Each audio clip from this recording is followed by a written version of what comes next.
everyone. Welcome to 10 Minute Marketing. I am your host, Sonja Crystal Williams.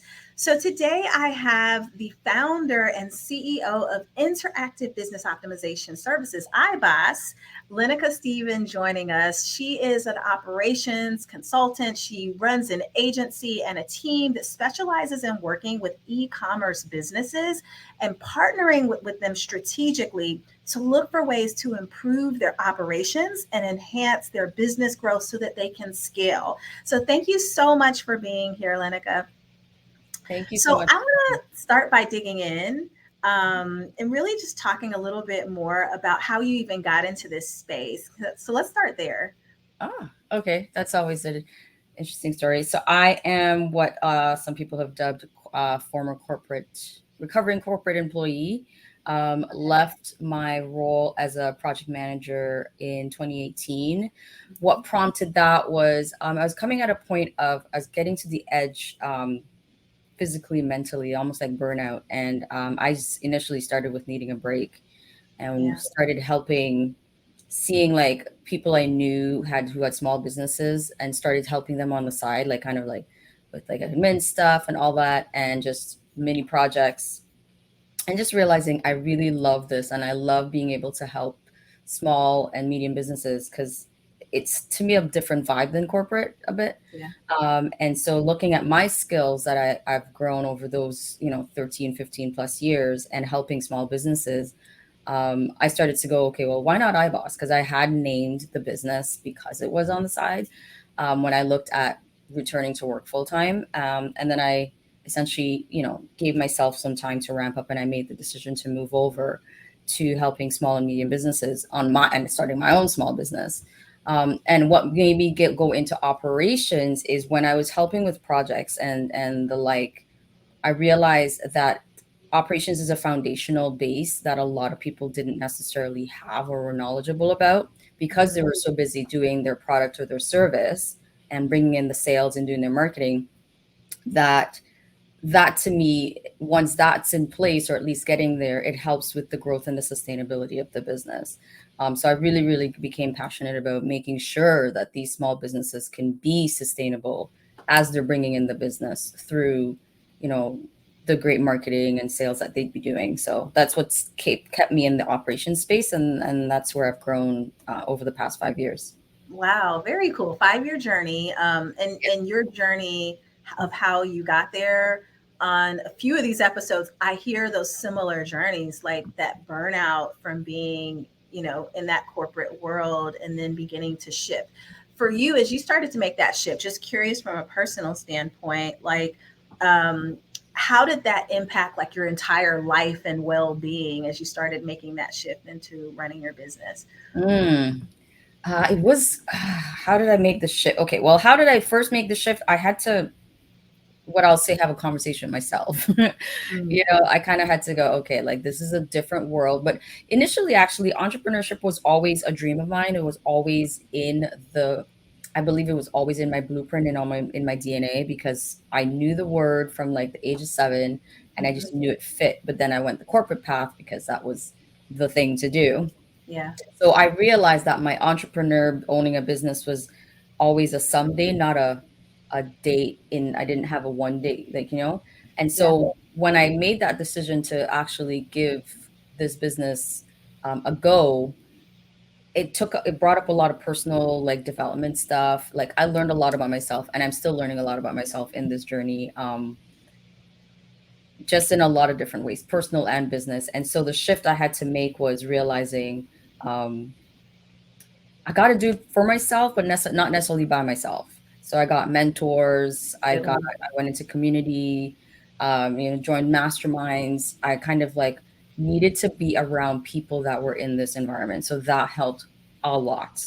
Like That's soaking up huge. the environment of other business owners, whether they are 5, 10 steps ahead of me, the same level, just being in community of some sort was Hmm. amazing. And then knowing that realizing that I didn't know everything. So having to seek mentorship and talk to people that have been there in whatever expertise they're in, or just as a general business person was really, really helpful for me.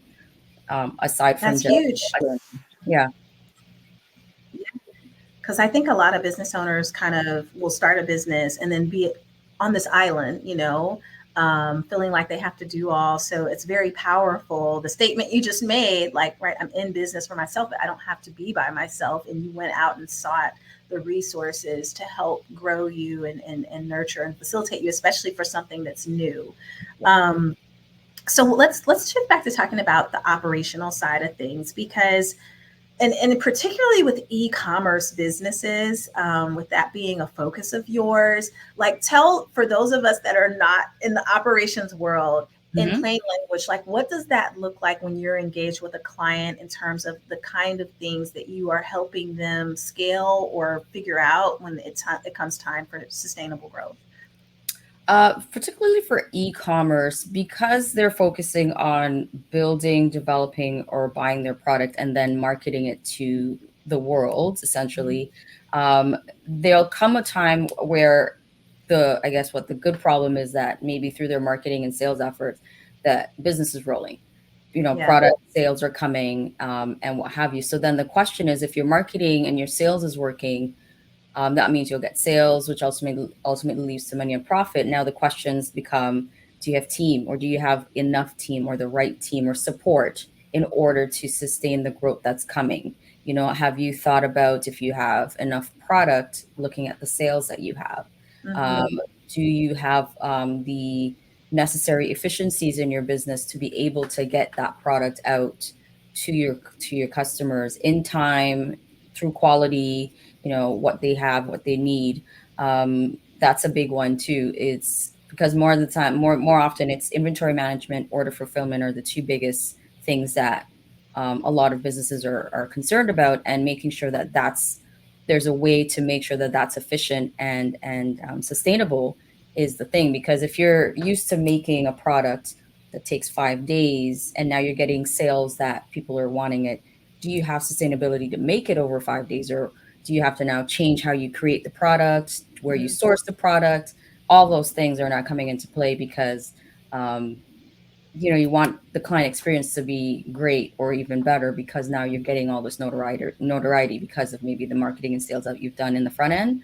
Now we're looking at the back end, to make sure that you have the support, and more often than not, I would say you're being able to do it alone is very almost impossible, and that's for any business owner regardless of the business you have. So having the support, whether that means that someone that's always on your team, or having the expert to kind of look at the thing and say, okay, you need to look at your fulfillment, you need to look at your stuff, because it could come to a point where your success can crush you Okay.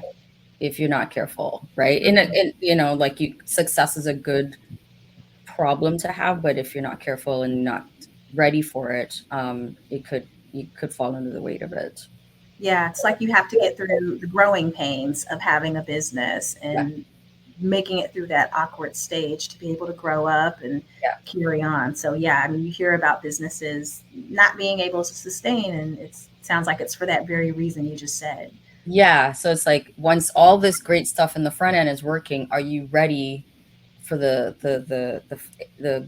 beautiful storm that'll Right. come your way, Yeah. um, to grow your business? Right. Or the big orders. I think about when I've watched Shark Tank in the past and Yes, how they talk about that as part of the formula when the retail based businesses come yes, on. Can you handle the growth? Or yeah, have you been able to handle the growth? Or they need money because they hit that wall and it's time to figure out the next steps to be able to handle the growth. So that makes yes, a lot of good very, sense. very much so.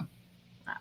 So, all right. So that's what you're doing when you're providing that service, you and your team, to these types of businesses. Now, let's think about on the flip side, as you've Mhm. been on this 5 year journey, even in growing your own business. Yep, And I would imagine there have been, and I know I've run a business for a while, the ups and downs of yep. having a business. And then on your end, figuring out what is that formula that leads to people beginning to see me more, Hmm. what is part of the formula to turning a follower or someone on my email list into an actual client.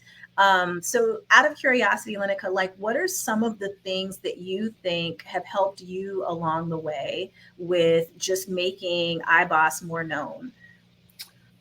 For me, the biggest one for me has been building relationships. Mm-hmm.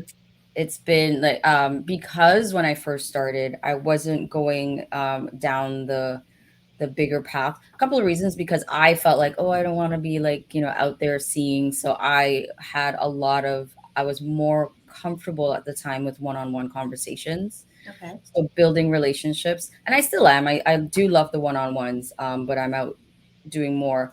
But for me, it was building relationship, and it was more at the time, interestingly enough, it is marketing, but I was more just wanting to connect to people and just, especially in the first few years, I'm like, I just want to talk to people and let's just swap, like exchange ideas and conversations. And naturally, because of that, people wanted to work with me because I was sharing Mm-hmm. myself, and I was giving them time and they were allowing me to get time to talk about myself or whatever challenge they had. So big for me was building relationship. And then through that, I got to see the pattern of like what their challenges were, even though I kind of knew, but hearing it from them was cool. So that now gave me more material to be able to create things for them, or when I'm talking from a marketing wider audience perspective, I Mm-hmm. was able to talk more intelligently, I guess, because I'm not just going from my own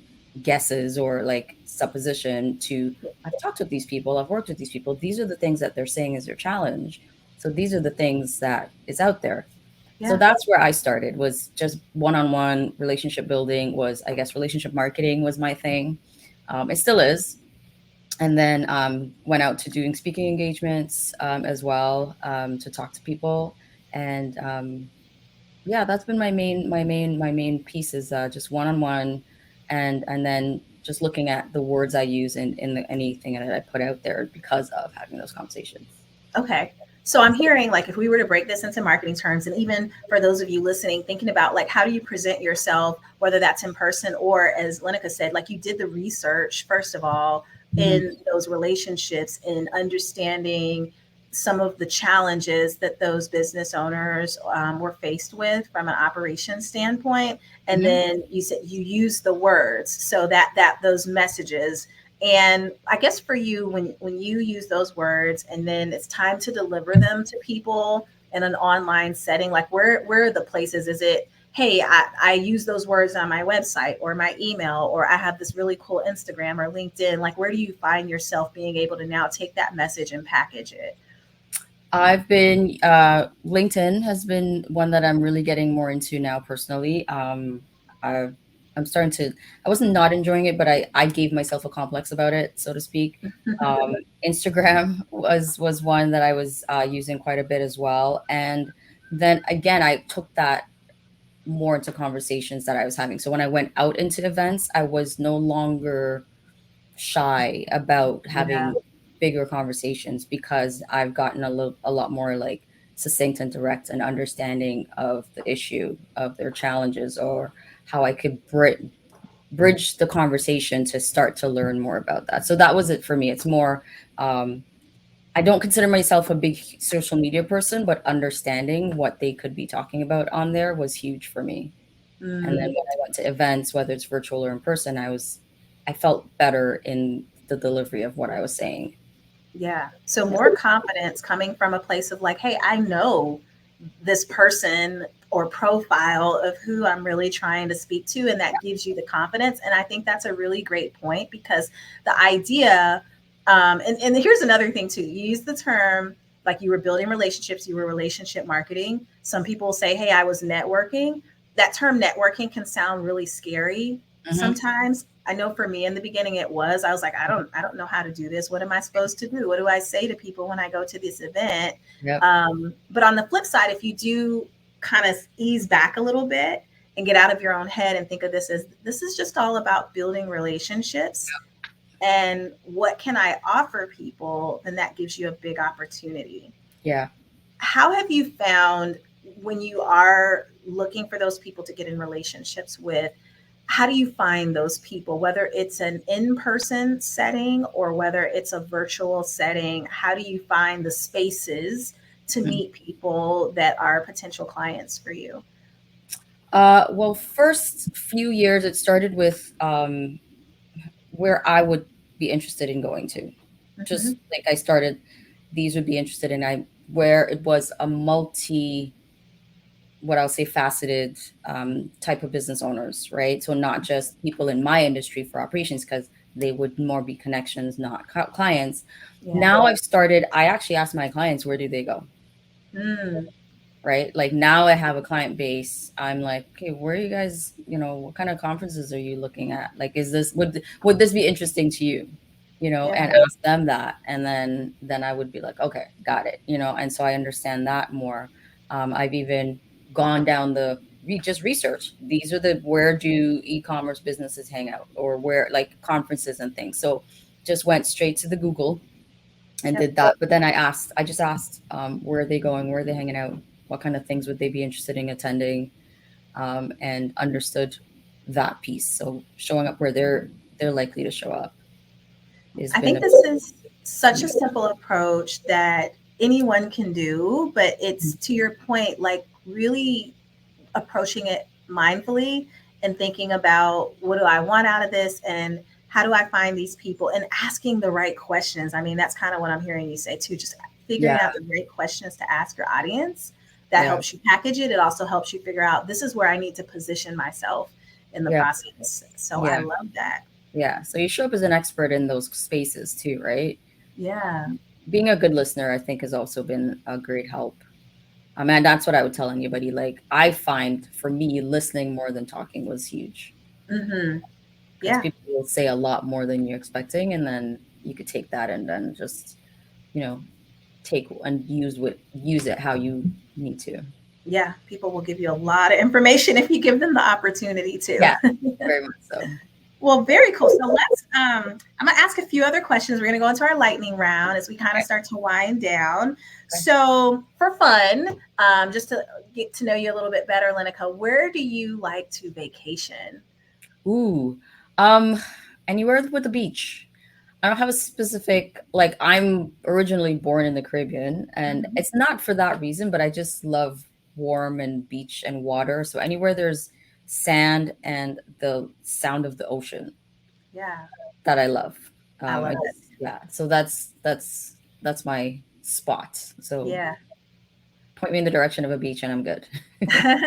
We all have to find our ways to unwind as business owners. So, yes, vacation spots, beaches, all good things to do. Um, okay. And so you've been in business now for 5 years. Where do you feel like you can think of, like, these are some areas where I've had some big wins, whether that's like with a particular client or within your own processes or systems? Where do you feel like you've had some wins? Hmm. Um, Client base, getting what I would consider a big client at the time, like a couple years ago. We still work together to this day. Was one of the first bigger clients that made me really love working with e-commerce businesses. So that was Mm, a big win, and that was through actually a referral. So that's been a big part of how I've gotten business too, is through the connections, just getting to know people. mhm. Even though they weren't my clients, they just always kept my name at top of mind. So that's been really helpful. Yeah. And then another big one is bringing on my team members. I have 3 people right now on my team, bringing on a fourth as we speak, and it's going to grow from there. So really, really been a big help is having some of the team members I have on my team right now. Yeah, that is huge. Yeah. And then on the flip side to that, we also kind of experience again the downs or the areas of like, "Ah, gosh, I wish I would have done that differently or better." What would you say are things like where you've had some lessons learned along the way that other business owners would kind of want to think about? Lessons. One thing I did, I always say, is don't go down comparison alley. Mm, Don't compare yourself to, even if you're in the exact same field. Like, yeah, you do refer like what's other people in your industry, or your exact type of role that it's doing, but lean into you and your own strengths and where you want your vision for your business to grow. Because I initially was growing the business in a way that other people that do what I do were doing, and I was like, that's not really what I set out to do. So going down comparison alley led me in a funk for a bit. Mm, That was a big lesson, and it caused me to pivot when I really sat and thought, what's my vision, not the vision for the industry or this role or somebody in operations.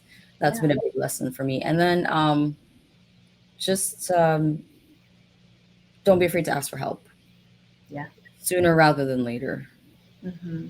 Yeah, I've sometimes waited longer than I probably should have, just thinking I can handle it, and get the expert help. Don't think you can do it by yourself. Very cool.